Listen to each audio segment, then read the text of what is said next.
IA2-M-DFT Lynx Digital Flow Temperature Interface Module. The IA2-M-DFT Lynx Digital Flow Temperature Interface Module provides all the inputs and outputs needed to interface the eDART or CoPilot system to a Smartflow Tracer VM or Tracer VM with user interface line of flow meters. This module is used to connect a Smartflow Tracer VM for process control and monitoring purposes.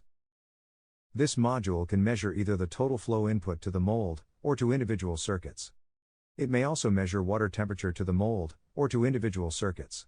To measure individual circuits, one Smartflow meter and one IA2-M-DFT is needed per circuit.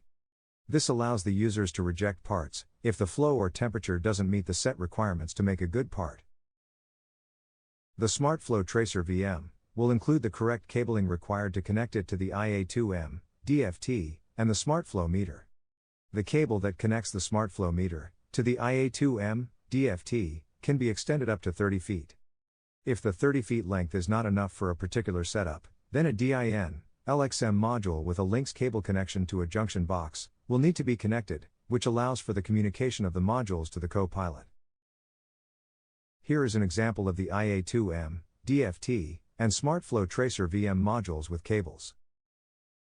Thank you for watching this video regarding the installation and use of the IA2-M-DFT Lynx Digital Flow Temperature Interface Module. For further assistance, please refer to the product manual or contact our customer support department at support@rjginc.com or by calling 1-800-472-0566.